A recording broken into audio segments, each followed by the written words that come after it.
Today we're working on one of the most useful, real-life Spanish tools you can learn, the conditional, the would form. This is the Spanish you use when you want to sound polite, imagine possibilities, soften your opinion, or talk about what you would do. In other words, this is very everyday Spanish.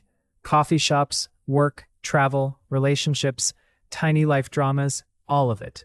The big idea is simple. In Spanish, the conditional often works like would in English. I would go is iría. I would eat is comería. I would live is viviría. Nice and clean. And here's the first memory trick. For most verbs, you keep the whole infinitive, the full dictionary form, and then add the same endings. That means hablar becomes hablaría, comer becomes comería, vivir becomes viviría, whole verb plus ending. Very friendly. Much less chopping and changing than you might expect. The endings are easy to spot because they all have that stressed E sound. Ia, ia, ia, ia, íamos, ian. If you hear that musical ia sound, your brain can go, this is probably the would form. Let's feel it with a few examples. Hablaría means would speak. Comerías means you would eat. Viviríamos means we would live. Sería means would be. That last one is super common. Sería. You'll hear it constantly in soft opinions and polite suggestions. How do you say I would like a coffee in Spanish? Quisiera un café. Quisiera un café. Now, quick note. You may also hear me gustaría un café. Literally, it would please me, meaning I would like a coffee. That's very common too. But quisiera is especially useful for polite requests. It sounds gentle and natural. So if you're at a cafe, quisiera un café. Or quisiera un café con leche means I'd like a coffee. Or I'd like a coffee with milk. Very practical, very usable today. Now let's build the pattern clearly. Take the infinitive and add the endings. Hablar, hablaría, hablarías, hablaría, hablaríamos, hablarían. Comer, comería, comerías, comería, comeríamos, comerían. Vivir, viviría, vivirías, viviría, viviríamos, vivirían. Notice how the endings are the same for all three verb types. That's a gift. Spanish is basically saying, I'm in a good mood today. Here's one simple pattern. Let's use it for polite requests, because this is where the conditional becomes gold.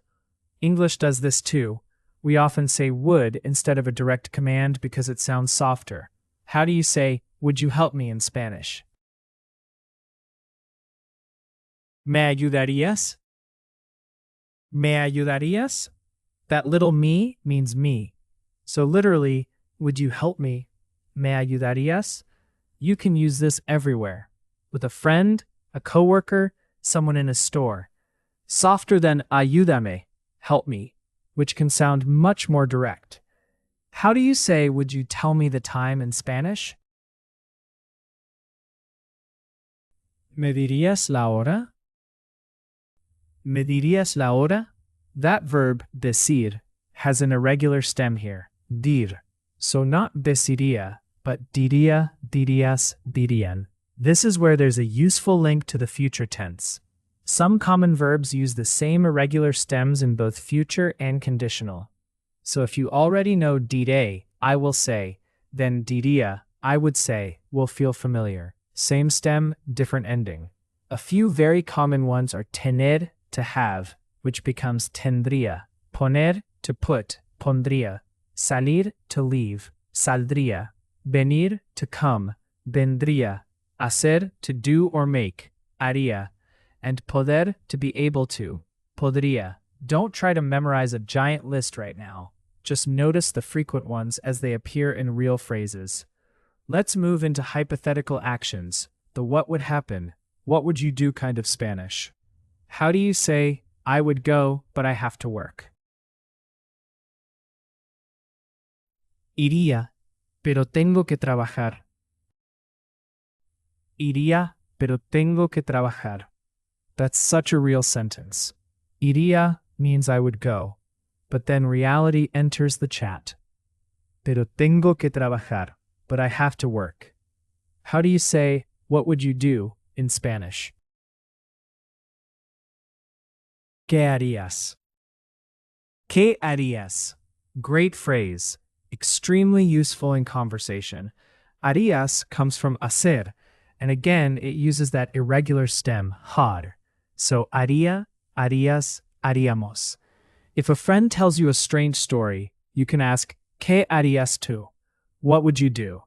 And yes, tú can be added for emphasis, but often just ¿Qué harías? Is enough.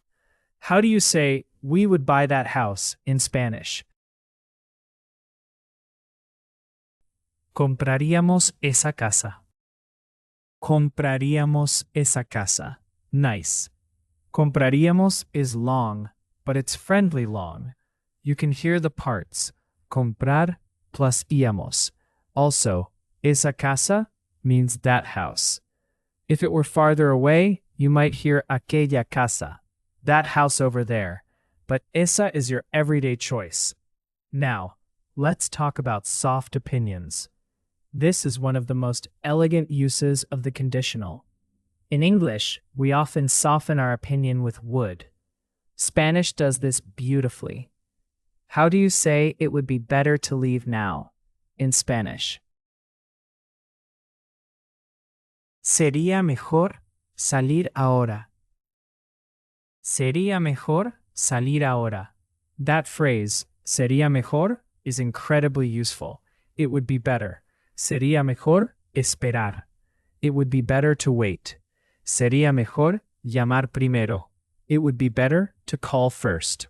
How do you say I would say yes in Spanish?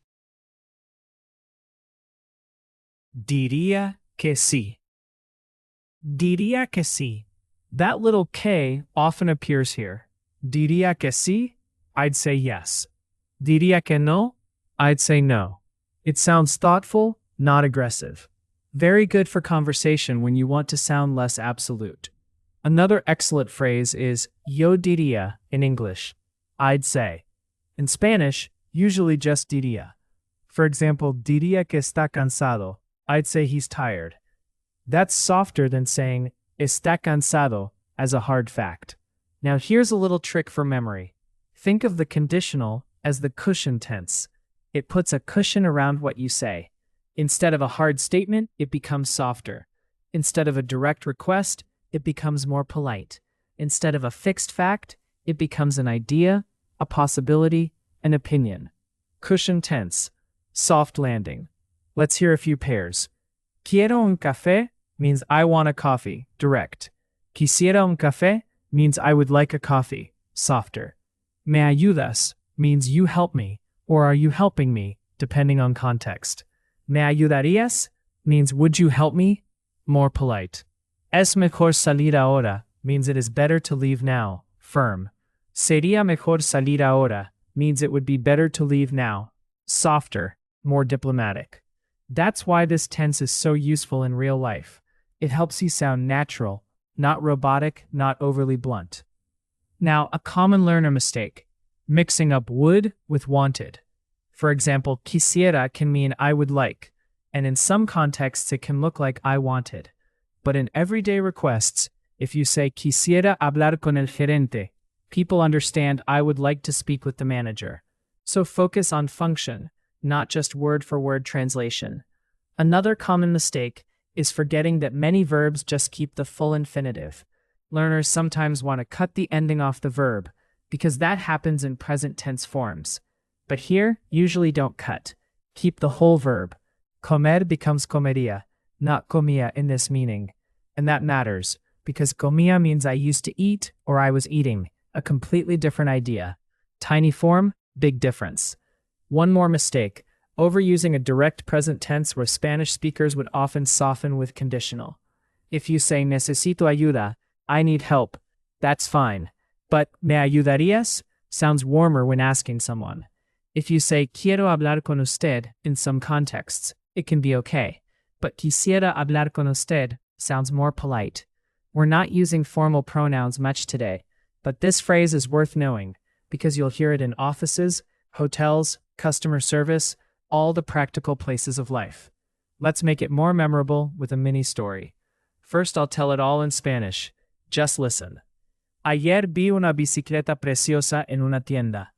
La compraría, pero ahora mismo no tengo suficiente dinero. El vendedor fue muy amable y me dijo que podría pagar en 2 meses. Pensé, sería perfecto para ir al trabajo. Al final, le dije que volvería la próxima semana. Salí de la tienda sonriendo. Ayer vi una bicicleta preciosa en una tienda. Yesterday, I saw a beautiful bicycle in a shop. La compraría, pero ahora mismo no tengo suficiente dinero. I would buy it, but right now I don't have enough money. El vendedor fue muy amable y me dijo que podría pagar en 2 meses. The salesperson was very kind and told me that I could pay in 2 months. Pensé, sería perfecto para ir al trabajo. I thought it would be perfect for going to work. Al final, le dije que volvería la próxima semana. In the end, I told him I would come back the following week. Salí de la tienda sonriendo. I left the shop smiling. Nice little story, and notice how natural the conditional feels there. Compraría, podría, sería, volvería. These are exactly the kinds of forms people use in everyday speech when life is possible, but not final. Let's come back to real-life situations you can use today. In a restaurant, quisiera una mesa cerca de la ventana. I'd like a table near the window. Near means cerca de, so cerca de la ventana, near the window. In a hotel, podría salir más tarde. Could I check out later?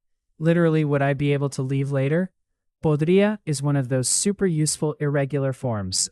With a friend, te ayudaría pero llego tarde.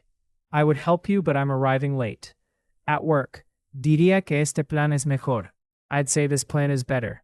Talking about dreams, viviría cerca del mar. I would live near the sea. Great phrase, and yes, mar is often masculine in standard usage. El mar. How do you say, I would live near the sea, in Spanish? Viviría cerca del mar. Viviría cerca del mar. How do you say, could you call me later, in Spanish? ¿Podrías llamarme más tarde? ¿Podrías llamarme más tarde? That attached me in llamarme means call me. Spanish loves attaching little pronouns to infinitives. Very efficient. Like carrying your backpack and your lunch in one hand. How do you say, I would buy it, but it's expensive, in Spanish? Lo compraría, pero es caro. Lo compraría, pero es caro. Lo means it for a masculine object or a general it. If it were a feminine noun like la bicicleta, you could also say la compraría. I would buy it. How do you say I'd say no in Spanish? Diría que no. Diría que no. Perfect. That's short, natural, and very useful when giving an opinion without sounding too strong. Before we finish, here's a compact mental toolbox. First, the conditional usually means would. Second, for most verbs, use the whole infinitive plus endings. Third, listen for the E sound. Hablaría, comería, viviría. Fourth, use it for 3 big jobs: polite requests, hypothetical actions, and soft opinions. Polite request, ¿me ayudarías? Hypothetical action, iría, pero no puedo. Soft opinion, sería mejor esperar. And one final helpful link. A few common verbs have irregular stems, and these are often the same stems used in the future tense. So if you later meet haré and then hear haría, or tendré and then tendría, don't panic. Think same special stem family. Let's do one last fast round together in your head. How do you say I would like a coffee in Spanish? Quisiera un café. Quisiera un café. How do you say, would you help me in Spanish? ¿Me ayudarías? ¿Me ayudarías? How do you say, it would be better to leave now in Spanish? Sería mejor salir ahora. Sería mejor salir ahora. How do you say what would you do in Spanish? ¿Qué harías? ¿Qué harías? Excellent. You're not just learning forms here. You're learning how to sound more natural, more polite, and more thoughtful in Spanish. That's a big step. So the next time you want to soften a request, imagine a possibility, or give a gentle opinion, reach for the cushion tense. Quisiera, podría, sería, haría, diría. Small endings, big real-world power. You're doing great. Keep listening for these forms, repeat them out loud, and use even one today. If you can say quisiera un café, me ayudarías, and sería mejor salir ahora, you're already using the conditional in a very real, very Spanish way.